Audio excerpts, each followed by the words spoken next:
안녕하세요. SH수협본부장 윤두용입니다. 이번 영상에서는 대출 신청 시 심사 조건과 사례를 들어서 구체적으로 다루어 보도록 하겠습니다. 요양시설 취득 운영에 관심이 있으신 분들은 편안하게 시청을 하시고 궁금하신 내용은 아래 연락처로 연락을 주시면 언제든지 친절하게 답변을 드리도록 하겠습니다. 안녕하세요. 지난 시간에는 은행에서 요구하는 조건에 대한 다양한 사례를 다뤄보았는데 그야말로 경력, 신용 등급, 시설 규모, 입소 규모, 담보 가격 등 여러 가지를 갖춰야 할 정도로 복잡하고 쉽지 않은 대출이었던 것 같습니다. 이렇게 차등해서 지원하는 이유가 있나요? 네, 좋은 질문입니다. 금융기관에서 처음 실버 사업자 분들에게 금융 지원을 시작한 지가 한 10년 이상 된 것 같습니다. 실버 사업 시설에 지원하는 것은 비영리 사업자 대출이 대부분이기 때문에 금융 지원하기 위한 원리금 상환 능력을 검증하는 게 어려워서 보수적으로 접근을 하였습니다. 2018년도에 기타 전출금 항목이 생기고 난 다음에 고유번호증 사업자라 하여도 현금 흐름에 대한 투명성이 양호해져서 적극적인 금융 지원을 시작한 것 같습니다. 네, 금융기관별로 같은 시설에 왜 차이가 나게 금융 지원을 하나요? 네, 좋은 질문입니다. 금융기관별로 구체적인 이유와 기준을 나열하기는 어렵지만 차주를 심사하는 기준은 금융기관마다 유사합니다만 어디에 더 역점을 두느냐에 따라서 차이가 있는 것 같습니다. 금융기관별로 어떤 차이가 있는지 설명 부탁드려도 될까요? 같은 시설 담보 가격에 한도를 더 주거나 금리를 더 낮게 받는 정도는 예를 들어 어느 금융기관은 실버 산업의 금융 지원이 취급한 지가 얼마 안 되어서 우대 한도에 역점을 두지 않고 60% 내외의 낮게 한도를 운영하고 우대 금리로 실버 금융을 지원하게 되고 어느 금융기관은 경력과 규모에 따라 한도를 더 부여하고 높은 금리로 운영하는 사례를 볼 수가 있습니다. 또한 어느 금융기관은 지역별로 수도권은 높은 한도를 부여하고 그 외의 지역은 차등해서 지원하는 사례를 볼 수가 있습니다.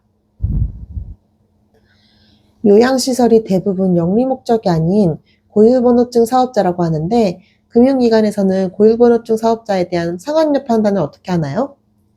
영리를 목적으로 하지 않는 고유번호증 시설에 지원을 할 때에는 국세청 신고소득으로 상환력을 판단하는 일반 사업자와는 다르게 장기 요양보험급여의 수입 지출을 가지고 판단할 수밖에 없습니다.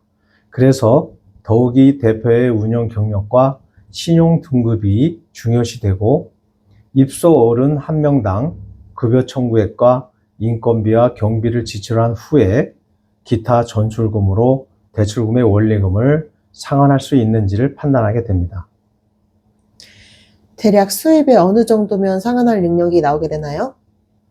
상환 능력이라 함은 대표의 자산과 시설에서 나오는 순수입으로 종합해서 판단을 하기 때문에 건건마다 다를 수가 있지만 예를 들어 노인 1명당 장기 요양 등급 1등급에서 3등급 급여가 평균액이 260만 원 수준을 수입이라고 가정을 하고 의무적으로 배치를 해야 하는 사회복지사, 간호조무사, 요양보호사 등 인건비가 한 60%를 차지하고 식대 관리비 등이 경비가 15%라고 일반적인 수준으로 보고 이들 비용을 차감하게 되면 25% 내외가 기타 전출금으로 이자 상환 능력을 보게 됩니다.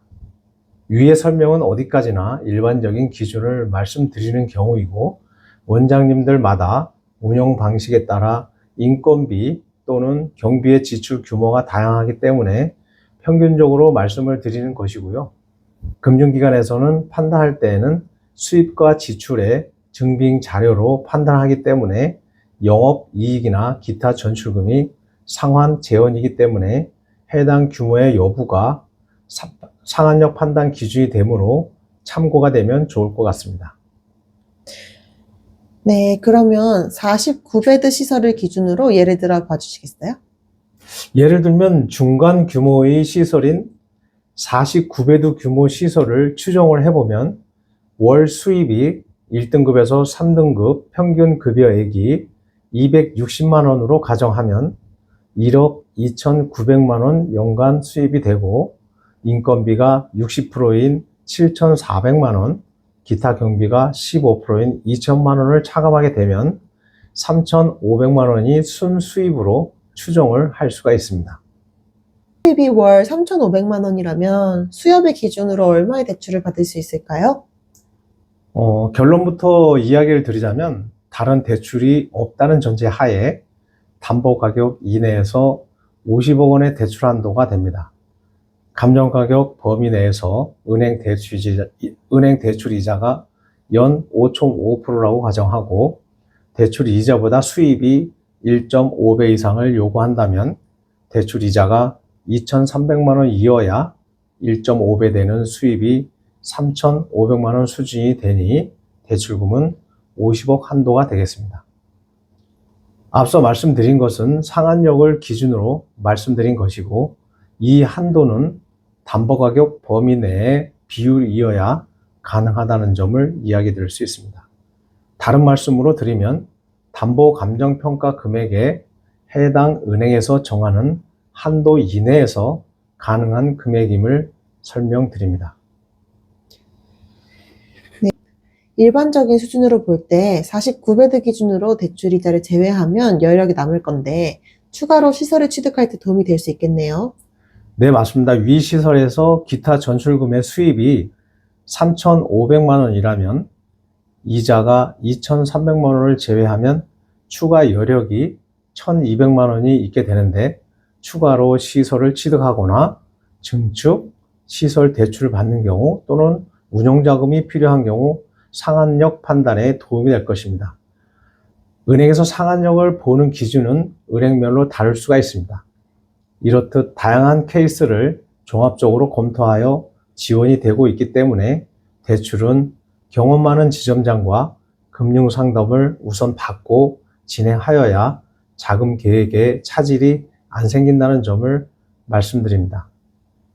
앞서 말씀드린 것은 단순히 담보 가격과 상한력을 기반해서 말씀드린 것이지만 대출을 진행을 하다 보면 의외로 상당히 많은 리스크에 노출되어 있는 차주분들이 많아서 리스크들을 해소하고 안전하게 금융거래를 유도할 수 있는 경험 많은 지점장을 만나는 것은 상당히 중요하다 할 수 있습니다.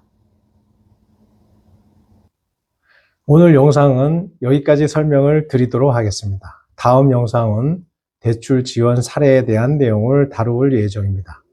오늘 영상에서 좀 더 궁금하신 내용은 영상 댓글 아래 연락처로 연락을 주시면 항상 친절하게 답변 드리도록 하겠습니다.